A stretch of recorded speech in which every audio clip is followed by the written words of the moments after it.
ჩემი პირველი სამსახური იყო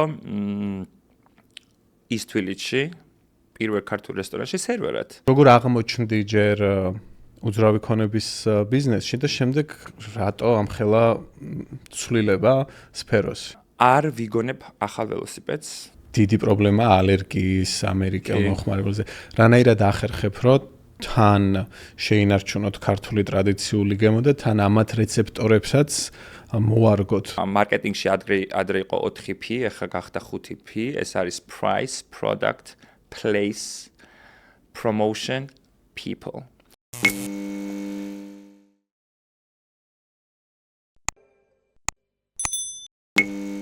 გამარჯობა, ეს არის კვირა პოდკასტი და დღევანდელი ჩვენი სტუმარია რესტორატორი გიორგი პაპიაშვილი.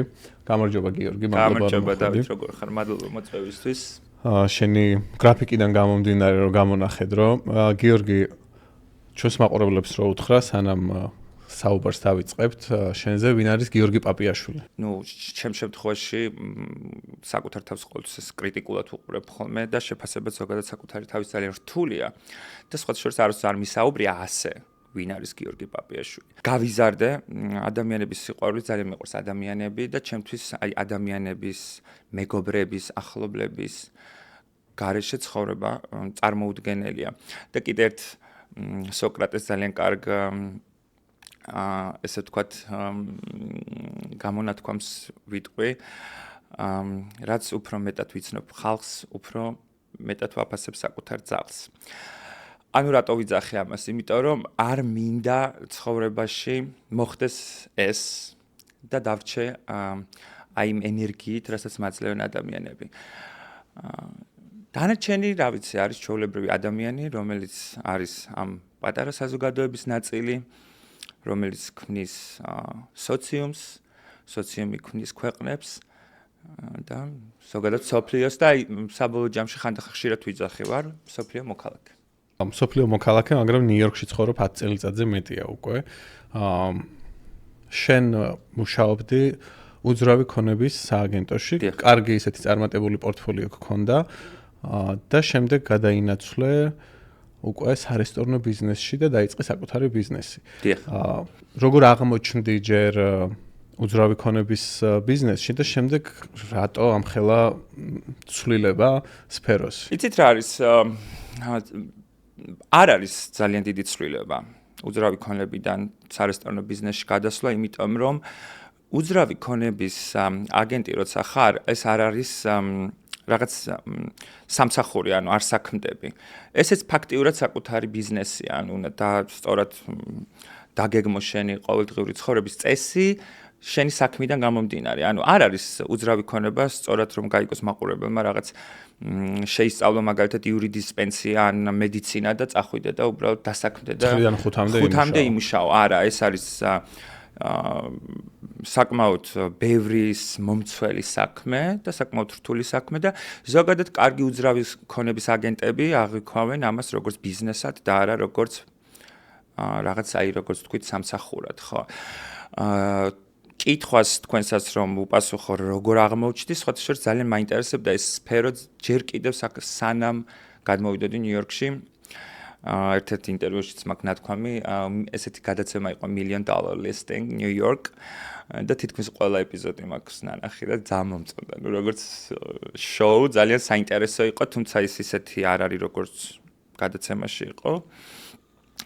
და მეორე კიდე ძალიან საინტერესო ის იყო, რომ მე ნიუ-იორკში ჩამოვედი, ძალიან მომწონს ქალაქის არქიტექტურა, რა, აი უამრავი, შეიძლება ერთი უბნიდან მეორე უბანში გადახვიდე და სულ ნახო გოთიკური სტილის, თქვათ, ჰოლანდიური გავლენის, მერე თანამედროვე შუშის და ასე შემდეგ.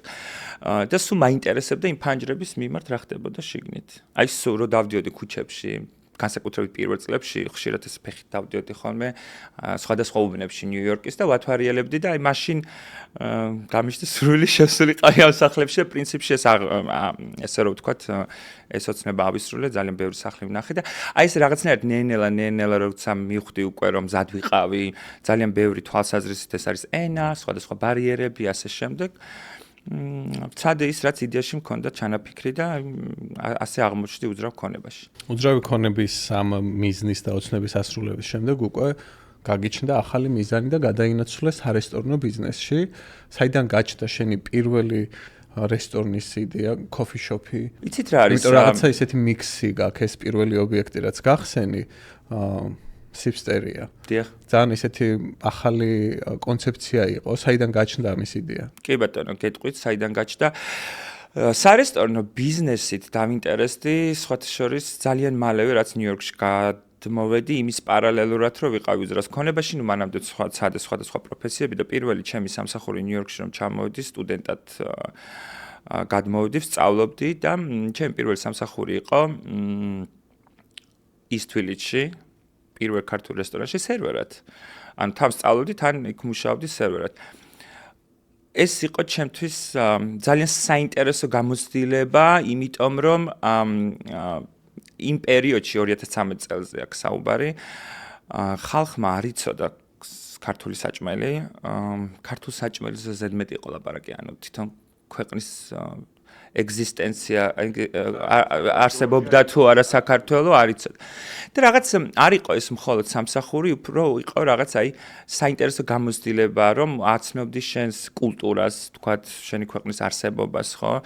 აი ნარატივის ხშირად სხვათა შორის და ძალიან ვამაყობ ამით, რომ აი ნარატივის შეცვლა, რომ საქართველო იყო რუსეთი და რატომღაც საბჭოთა კავშირს რომ ეკუთვნოდა, ამიტომ აღიქვამდნენ, რომ Russia, რომელიც ძალიან მაღიზიანებდა და დღემდე მაღიზიანებს, თუმცა ერთი დეკადა გავიდა მას შემდეგ და ეს წარმოდგენები შეიცვალა. რაც შეეხება თქვენ კითხვას, როგორ დავიწყე, რატომ სიფსტერია, ჩემი მეგობარმა, სოფომ შემომთავაზა, მე იცოდა მან რომ მე უკვე ვეძებდი ობიექტს, რომ გამეხსნა ქართული რესტორანი და მასაც გაუჩნდა სურვილი რომ გაგვეკეთებინა რაღაც პატარა ერთად.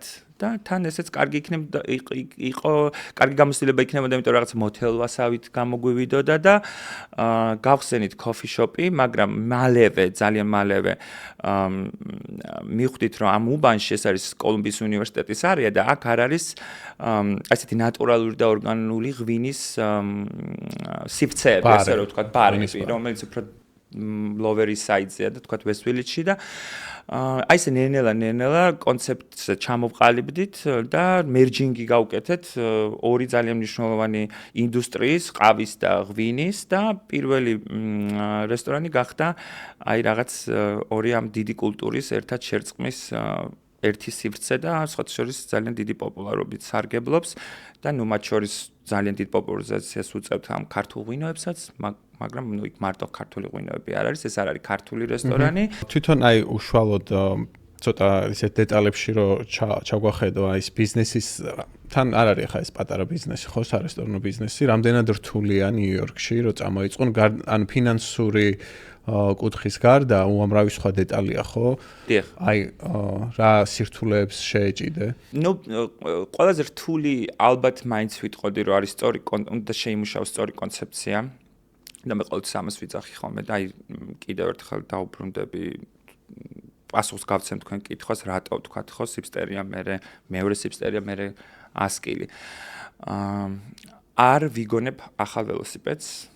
ანუ რატომაც არა, იმიტომ რომ დღეს ქართული რესტორანი, ზოგადად ქართული საჭმელი და ინდუსტრია და გასტრონომია ძალიან დიდ პოპულარობას ესე იგი იზენს და რატომაც არა გავაკეთო ის, რაც ძალიან კარგად ვიცი, ძალიან ახლოს ვარ მასთან, ჩემი კულტურა და რატომაც არა, თქვათ, ამ დიდ ქალაქში, ხო? თან იმის გათვალისწინებით, რომ ეს გამოცდილებები უკვე არსებობს, ხო? არის ძალიან ბევრი კარგი სხვა სივრცეები და აქედან გამომდინარე პირველ რიგში თუ კითხვა მდგომარეობს იმაში, რომ რა სირთულეებია, თუ გაქვს შენ სწორი კონცეფტი და სწორი ბიზნეს გეგმა, ეს ძალიან მნიშვნელოვანია. ანუ ეს თუ არ გაქვს და თავიდანვე სწორად არ იცი რის გაკეთებას აპირებ, პირველი სირთულე ალბათ ეს არის, რომ შექმნას სწორი კონცეფტი და გქონდეს სწორი ბიზნეს გეგმა.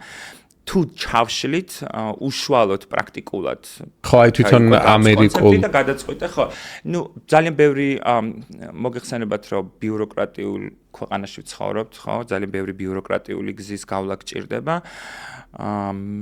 რაც მე მომწონს ფურცლოვანი ხარ? იცით რა არის ბატონო? ფურცლოვანი ხარ, გიყვარს აი ეს ბიუროკრატია. ნახე რა არის, როცა ვიცი სწორად რა უნდა ვაკეთო, ეგრეთ წოდებული გაიდლაინია ხო, რაღაცა ეს.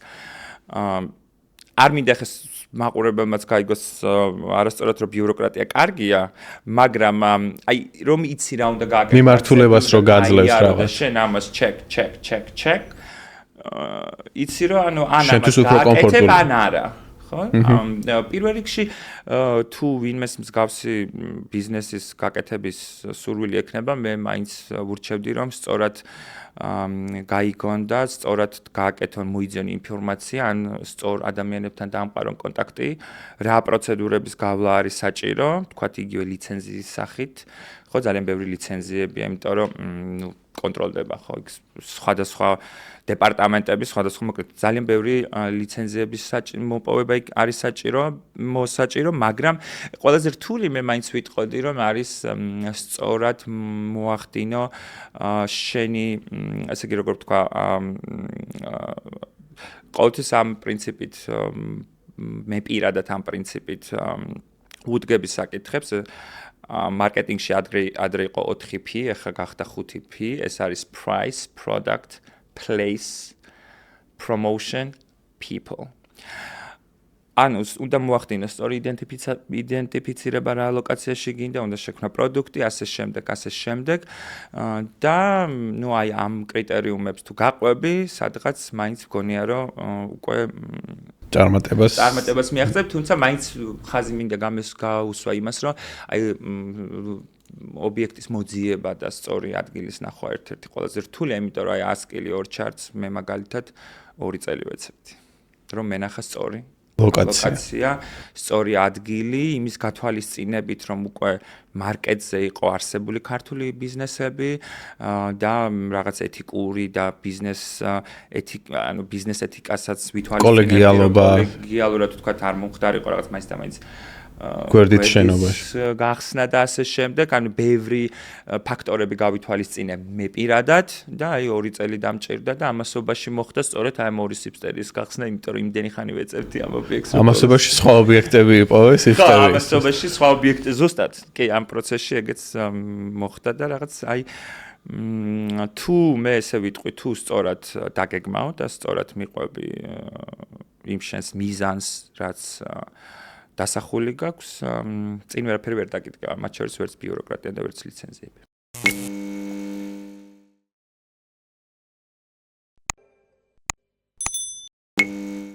წეგან კი ახსენე, რომ ახალ ველოსიპედს არ ვიგონებო, მაგრამ აი ეს 100 კილი 2 ქარდი, რომელიც შენი ახალი რესტორანია, ქართული, მაგრამ ძალიან განსხვავებული სახით არის წარმოდგენილი ეს ქართული სამზარეულო.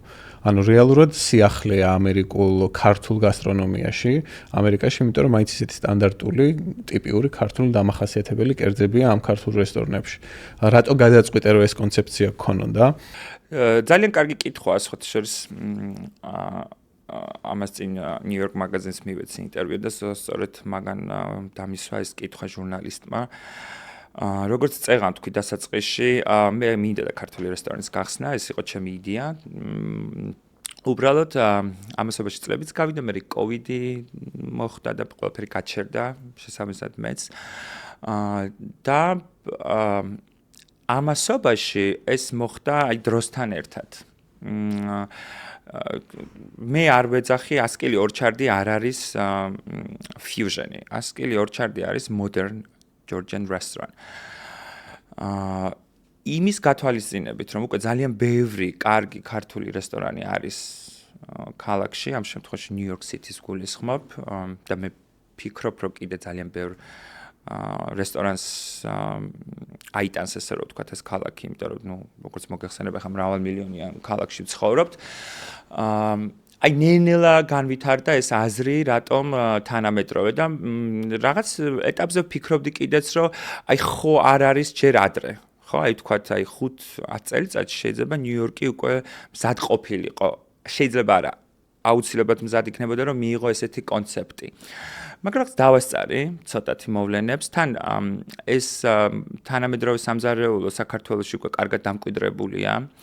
და მე ჩავდიოდი, ვეცნობოდი, თქვა სინჯავდი პირადად, ხვდებოდი საქართველოში წარმატებულ შეფებს, რესტორატორებს და მაინტერესებდა ჯერ ეს არ მოხდა ისე რომ მინდა და უნდა გავაკეთო.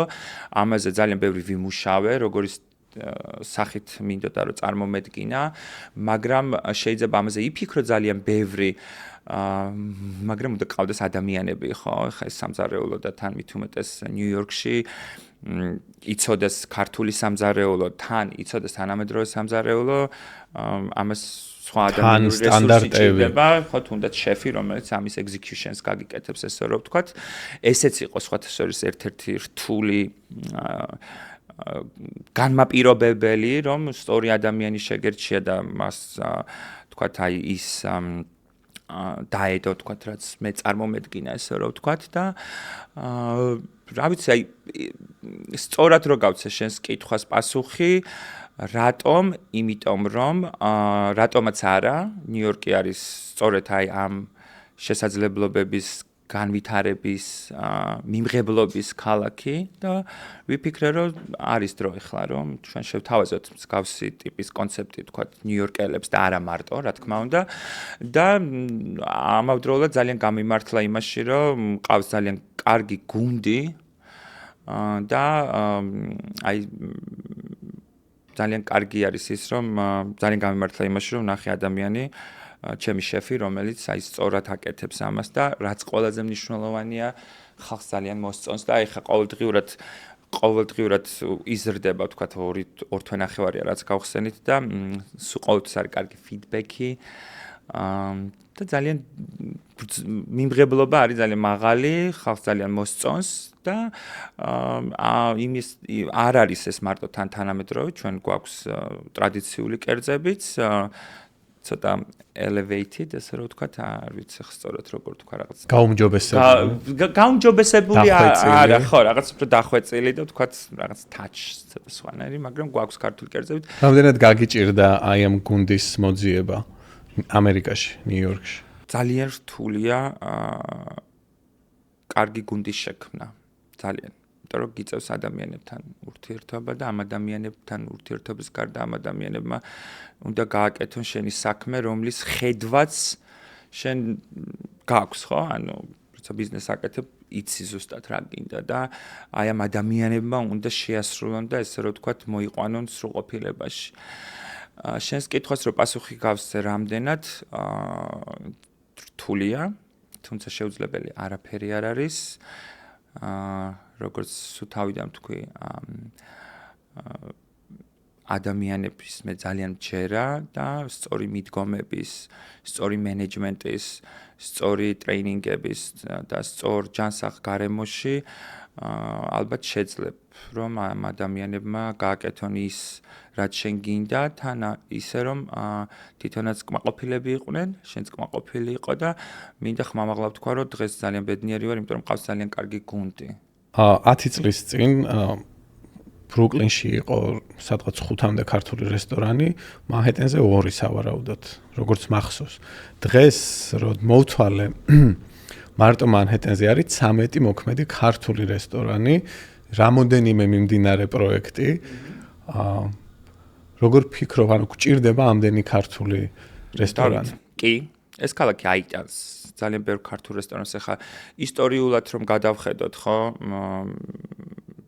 თავის დროზე ხდებოდა ძალიან დიდი იმიგრაცია, მაგალითად იტალიელების, ირლანდიელების, ბერძნების და ძალიან ბევრი რესტორნებია, ну, მათ შორის აზიური რესტორნებიც. ანუ იმის თქმა მინდა, რომ ყოველ ქუჩის ყოველ კუთხეში შეიძლება ნახო იტალიური რესტორნები, აზიური რესტორნები, ბერძნული რესტორნები ჩამწკრივებული, ხო?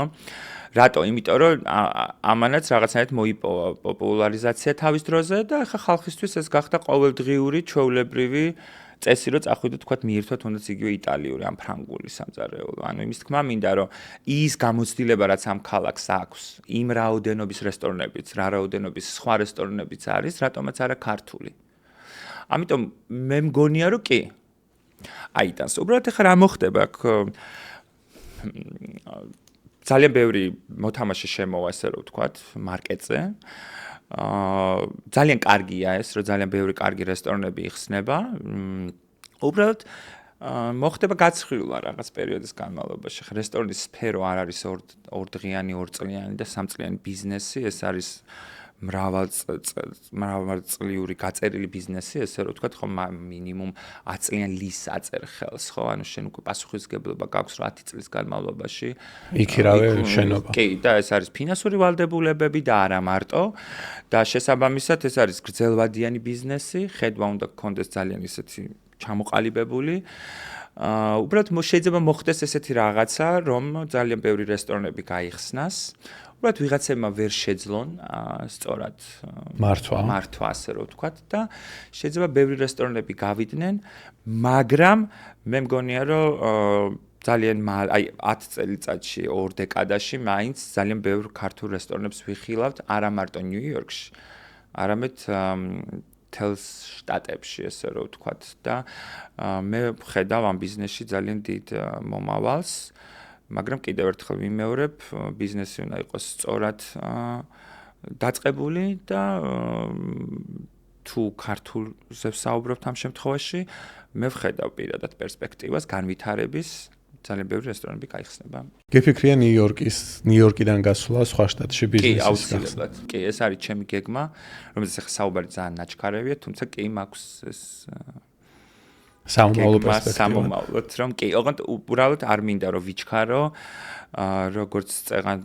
ვისაუბრეთ, რომ ამ ბიზნესს აქვს ძალიან ისეთი სპეციფიკური მიდგომები ჭირდება, ესე რომ ვთქვათ, სამომავლო გეგმა მაქვს, უბრალოდ მინდა რომ ჯერ ის, რასაც ახლა ვაკეთებ, მივიყვანო რაღაც ეტაპზე და უკვე შემდეგ სამომავლოდ ქართული სამზარეულო ძალიან ისეთი გამორჩეული გემოები გვაქვს ხო სპეციფიური და ამერიკელი ხალხი ცოტა ისეთია უფრო ლაითი გემოები ძალიან დიდი პრობლემა ალერგიის ამერიკელ მოხმარებელზე. რანაირად ახერხებ რომ თან შეინარჩუნოთ ქართული ტრადიციული გემო და თან ამათ რეცეპტორებსაც მოარგოთ ქართული კერძები. აი ძალიან კარგი კითხვაა სხვათა შორის. სწორედ ამას ვაკეთებთ ასკილი ორჩარდში. კიდევ ერთხელ ვიმეორებ, ჩვენ ძალიან ბევრი ტრადიციული კერძები გვაქვს, რომელსაც უბრალოდ ვერ შეეხები, მაგრამ რატომაც არა კერძებს, რომელსაც შეგიძლია რომ ინტერპრეტაციები მისცე, მაგალითად აი ჩვენ გვაქვს ესეთი ძალიან პოპულარული ქართული კერძი საცივი, ხო? საცივს ჩვენთან საცივში ხმარობდნენ ან ქათამს, ან ინდაურს, ან ხოხობს, ხო? თუ არ ვცდები და ეს იყო რაღაც დღესასწაულო კერძი, ხო? და ნუ ტრადიციულად ხილით ან ნიგვზით ხმარობდნენ, ხო? რატომაც არ შეიძლება რომ თქვათ რაღაც ინტერპრეტაციები შეიტანო, მაგალითად გააკეთო კრევეტით. და რატო? იმიტომ რომ ხა რამოდენიმე საუკუნის წინ კრევეტი, თუნდაც იგივე კრევეტი არ იყო საქართველოში ხოლმე საწვავი, ხო? მიუხედავად იმისა, რომ შავი ზღვის პირა ქვეყანა ვართ, რაღაცნაირად ეს კულტურა არ იყო განვითარებული, ხო? რატო არ შეიძლება თქვათ აი ამ მიმართულებით განავითარო, რომ რაღაც ზღვის პროდუქტები უფრო მეტად შემოიტანო. ჩვენ გვაქვს ახლა საცივი ფისტაშიოთი და კრევეტებით. და დეგუსტაცია როცა გქონდა, როცა მზარეული ჩვენი შეფი კერძებს ამზადებდა სანამ საბოლოო მენიუს დავამტკიცებდით, აი ეს კრევეტები ცოტა სკეპტიკურად ვიყავი განწყობილი, თან მე პირადად არ ვარ ზღვის პროდუქტების მოყვარული, მე პირადად. და აი რომ გავსინჯე, აი მაშინ თქვი მართლა ესეთი რეაქცია მქონდა, ვოუ, ანუ ზუსტად ის გემოები ქონდა, რაც მე მიჭამია ბავშვობაში, რასთან ერთადაც გავიზარდე, უბრალოდ სხვა ინტერპრეტაციით იყო ფისტაშიო და კრევეტი, ნუ ხე ძალიან ბევრი სხვა ინგრედიენტებიც არის დამატებული. უგემრიელესია, რატომაც არა. რაც შეეხება იმ სილაითეს, ხო, შეიძლება ძალიან ბევრი სხვა соуსები გამოიგონო, ან სხვა соуსების შერწყმა მოახდინო. ხა ამას ეს უნდა გაკეთდეს ოღონდ პროფესიონალი მზარეულის მიერ. ხო, ეს არ შეიძლება ხა რაღაც სამზარეულოსაც აქვს თავისი წესები. თუ ამ წესებს დაიცავ და გაითვალისწინებ, რატომაც არა ინტერპრეტაციები ქართულ სამზარეულოში ეს არ შეურაცხყოფა. პირიქით, როგორც მოდა ვითარდება, როგორც ინჟინერია ვითარდება, მედიცინა ვითარდება, რატო არ შეიძლება რომ სამზარეულო განვითარდეს და დავრჩეთ იმაში, ხო? და რაც შენ თქვი ასევე რომ ალერგიებია, ხო, ეხლა მაგალითად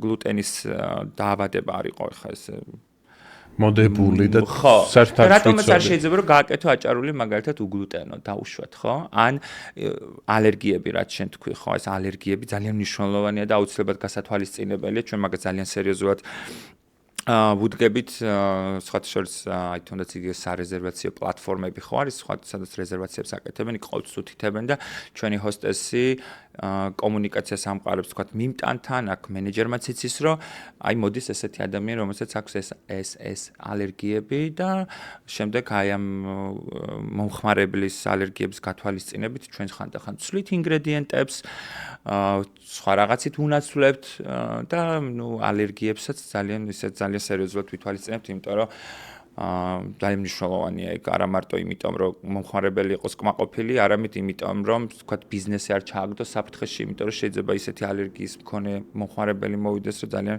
რთულად დასრულდეს მისი ამბავი და შესაბამისად შენი ბიზნესიც, ამიტომ ხო, მსგავსი საკითხები ძალიან მნიშვნელოვანია რომ გაითვალისწინო. დღეს თქვენი სტუმრები ძირითადად რომელი უფრო მეტია, ქართველები ჭარბობენ თუ არა ქართველები? არიან ქართველებიც, მაგრამ ალბათ უფრო ეხლა მით უმეტეს ბევრი, იმიტომ რომ რაღაც ინტერესი აქვთ და ძალიან კარგია რომ მოდიან და აინტერესებთ და რაც ყველაზე მნიშვნელოვანია, ჩვენ ხო ყველაზე მეტად კრიტიკულები ვართ და ყოველ შემთხვევაში ამ ეტაპისთვის კარგი ფიდბექი გვაქვს ქართველებისგან, მაგრამ 99% მაინც არაქართველი მომხმარებლები არიან და ნუ ეხლა როგორც იცი დაივერს არის სხვა არაქართველი, მაგრამ ნუ შეიძლება ესენი იყვნენ სხვადასხვა ქვეყნის წარმომადგენლები, ტურისტები, მაცხოვრებლები, ამერიკელები და ასე შემდეგ. რა რჩევას მისცემდი? ეხლა წეგან შენ თვითონ ახსენე, რომ უამრავი მოთამაშე შემოვა ბაზარზე სხვა ახალი ქართული რესტორნები. რა რჩევას მისცემდი ადამიანს, რომელიც გეგმავს, რომ აი მომავალში ნიუ-იორკის ბაზარზე შემოვიდეს ამ ბიზნესში? იცით რა არის, რჩევა შეიძლება ძალიან ბევრი მივცეთ და თქვათ თუ საკითხი ეხება პროცესს, თქვათ რა პროცესების გავლა არის საჭირო, ამაზე შეიძლება ჩვენ ძალიან ბევრი საუბარი მოგვიწევს, ახლა კონკრეტულად რა პროცესებს, მაგრამ უბრალოდ რჩევას იმას მივცემდი, რომ თუ აქვთ სწორი გეგმა, სწორი ბიზნეს ხედვა, აუცილებლად იმუშაონ პროფესიონალებთან, მაგალითად რას გულისხმობ, ხო? უძრავი ქონების აგენტი. კომერციულ ბიზნესში. აუცილებლად უნდა იმუშაონ პროფესიული უძრავი ქონების აგენტთან, რომ შეარჩიონ სწორი ადგილი, ხო, იქ ძალიან ბევრი დეტალებია, თვითონ ლოკაციის არა მარტო მოძებნის პროცესში, არამედ თქვათ იქ მოლაპარაკებების წარმოება იქნება საჭირო, ხო, თქვათ ფასი ყოველთვიური და ასე შემდეგ. ასევე სხვადასხვა საკითხი, სხვადასხვა ტიპის ლიცენზიები ხარ უძრავი ქონების აგენტთან აუცილებლად თუ იქ მიდის ლისი, ესე იგი, რა ქვია მაგას, ქირავნობის ხელშეკრულება, სწორად უნდა იყოს შედგენილი და თქვათ იქ სხვადასხვა სახის ტიპის ლიცენზიების, როგორც არის მაგალითად ღვინის და სასმლის ალკოჰოლის ლიცენზიის მოპოვება, ხო, ეს ამის ადვოკატი არის საჭირო, იმიტომ რომ მან უნდა იმას საქმეს health department-ის ჯანდაცვის სურსათისუბნებლობის დაახლოებით მსგავსი ტიპის არის, რომელსაც სხვადასხვა ლიცენზიები უნდა მოიპოვოს და ანუ მე იმას თქვა მინდა, რომ თუ მიზანი აქვს, რა თქმა უნდა, უკან არ დაიხოს და მიზანს აუცილებლად მიაღწევს, ოღონდ ნუ სწორი მიდგომებით. გიორგი, გვაქვს ასეთი ბლიცი, უნდა ამოიღოს 3 შეკითხვა. 3 რამაც ყველაზე მეტად გიყვარს ნიუ-იორკში. რაც ყველაზე მეტად მიყვარს ნიუ-იორკში, ეს არის აი დრაივი, ენერგია ეგრეთ წოდებული.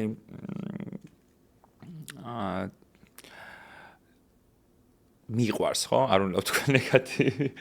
ხო, აი ეს დრაივი ძალიან მომწონს ის, რომ ამ ქალაქს აქვს ძალიან დიდი შესაძლებლობები, ეს არის შესაძლებლობების ქალაქი და მომწონს ის, რომ თუ შენ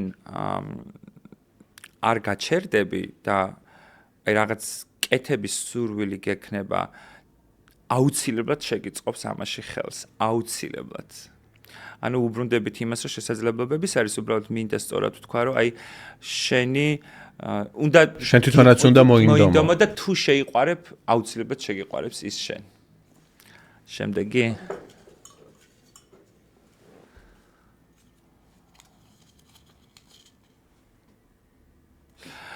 სამი მითი ნიუ-იორკის შესახებ. იცი რა არის არ ვიცი სამი მითი ნიუ-იორკის შესახებ, სიმართლე თუ გაინტერესებს, ახლა ის სტანდარტული მითები რო არასდროს ზინავს. თუ გინდა სხვა მოიგე. Concrete Jungle და ასე შემდეგ, ხო, რაღაც ნამდვილი ამბები უფრო ვიცი ვიდრე მითები, მაგრამ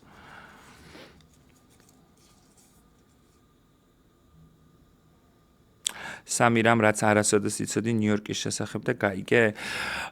იცი რა ერთი ძალიან საინტერესო რაღაცა რაც მახსენდება ახლა უცბად უძრავ ქონებაში როცა მუშაობდი ბატერი პარკი. და სხვა სუ ვიძიებ ხომ ნიუ-იორკს, აი სუ მაინტერესებს ისტორიები ნიუ-იორკზე. ხელოვნურად შექმნილი კუნძული, ან რომელიც გაზარდეს ეს ქვედა მხარე, აი სადაც ფერი არის პირველი იმის. აქეთ მხარეს ბატერი პარკს რომ ეძახიან, აი ეს გავიგე მაგალითად, როცა გავყიდეთ ჩემი ერთ-ერთი აპარტამენტი მანდ. და როდესაც კონტრაქტი დგებოდა შესყიდობის, ესე რომ ვთქვათ, ეს კუნძული ეკუთვნის ქალაქს. ანუ ის შენობები რაც დგას, ეს არ არის საკუთრება არავის. ანუ დეველოპერები ლისით, 100 წლიანი ლისით იღებენ ამ მიწას და ეს მიწა ეკუთვნის ყოველთვის ქალაქს და ფაქტიურად ქალაქი არის ამის მოსაკუთრე, იმიტომ რომ მან გაზარდა და დაამატა ხელოვნურად ეს კუნძული. და ძალიან საინტერესო იყო, იმიტომ რომ ფაქტიურად გამოდის, რომ შენ ჰაერს ყიდულობ, როცა სახს ყიდულობ, ხა აქ სწორად არ მინდა არასწორი ინტერპრეტაციები მოხდეს, მაგრამ ნუ ეკუთვნის ქალაქს და ესეთი ბევრია. ძალიან დიდი მადლობა გიორგი სტუმრობისთვის. სამი ხო გამოგვივიდა. პირიქით, მადლობა შენ. თან ხედავ რომ ის რა დრო და დრო საათს ამოწევდი. წარმატებები მინდა გისურვო. პირიქით, ძალიან დიდი მადლობა და წარმატებას გისურვებთ თქვენ. ძალიან კარგი ამბავი წამოიწყეთ, ესე რომ ვთქვათ და არ გაჩერდეთ, თუ გაქვთ ის მიზანი, სადაც გინდა რომ მიხვიდეთ. ეგრეთ წოდებული კონსისტენსი შეინარჩუნეთ და მე მგონი კარგად მიდიხართ და გისურვებთ წარმატებას. მადლობა. Roll.